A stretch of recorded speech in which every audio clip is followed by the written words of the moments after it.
Tales from the Crypt, Demon Night, a novelization by Randall Boyle based on the screenplay by Ethan Rafe, Cyrus Voris, and Mark Bishop, with a small introduction by E.C Keeper. Blood and Guts on the Stairs and the Bathroom Floor Too, by E.C Keeper. Imagine that there is a big old house on top of a hill. The house is painted all white, but the paint is flaking off in big pieces. But it doesn't matter, because it is dark outside anyway, and there is no porch light. But after lightning flashes now and then, so you can see it after all, the flaking paint. Now, go inside the house, in your imagination, and imagine there is a pile of clothes in a heap on the floor of a bedroom. The house is so big it has 8 bedrooms. In your imagination, you are in one of them, and there is a big pile of clothes, and now you see that they're all bloody. The blood is red. You can tell because the light is on in the bedroom. And man, talk about red. Then, there is this woman standing there taking off her blouse, which is all bloody from her just having hacked up her husband real bad. In fact, she is in her underwear and feels like taking a nice hot bath after having hacked up her husband so bad. But now the phone rings. She answers by saying, "Hello," into the phone after she picks it up. It is her lover. That is why she hacked up her husband just before the story started, because she has been having an affair with another dude. She tells her lover now that yes, she did it. He is hacked up real bad. Then she says, "I'm going to take a shower now." So she goes into the bathroom. The house is so big that it has 10 bathrooms, and she goes into the closest one. In the mirror, she sees herself and smiles, and her teeth are all bloody, like maybe she was eating the body or something. But while she's in the bathtub, her husband is coming back to life. He has been hacked up, but now his body, which she put in the basement in a barrel of acid, starts moving and wiggling. Blood, guts, intestines, his liver, his lymph nodes, his heart, which has started beating again.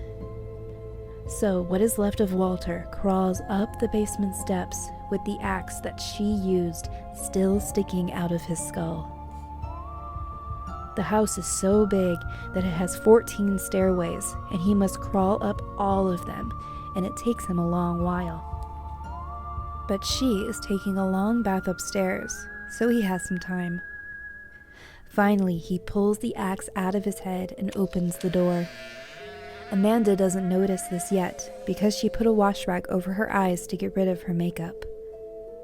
So, when the door opens and he is there holding the axe, she doesn't see. Then, Walter crawls in and lifts the axe over his head. He has only one arm left, so it's hard. He raises it up, up, up, blood and goop sliding down the wooden axe handle. Suddenly, Amanda notices, and the axe makes a sound like whoosh, like a subway train, loud like that because her husband is swinging it so hard. It splits her head real bad. Blood squirts all over the walls and radiator and sink. Walter says, "Touché," but then Amanda comes back to life.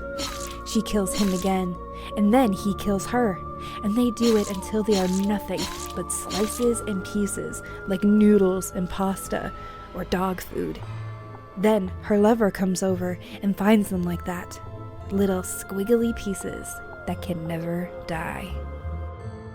The end.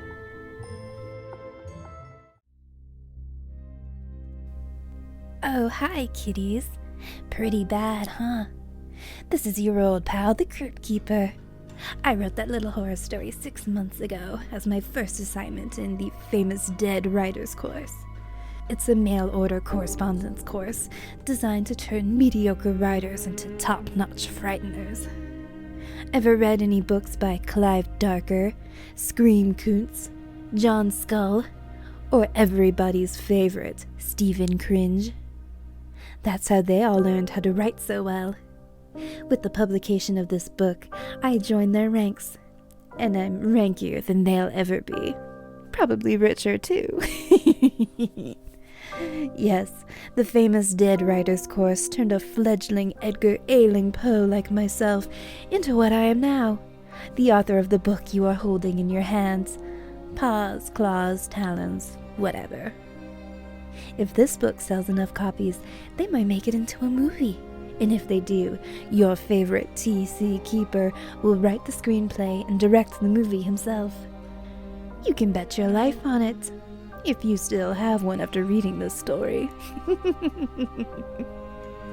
In the next pages, you will meet 13 people who have a very peculiar night ahead of them. Death stalks us all, but tonight, Death has chosen especially to stalk a lonesome dot on the map called Wormwood, an already dying town in the parched deserts of New Mexico that will soon find itself in a battle the size of all creation itself. So sit back, Fright fans, make yourselves comfortable, prop up your feet, and have a bubbling cup of arsenic or warm blood, and spread these pages wider. My finely boned writing skills will now take you away to an empty highway in the shadow of the Superstition Mountains, where a bloated full moon hangs in the velvet sky, and the devil himself is about to claw his way to the surface, looking for you.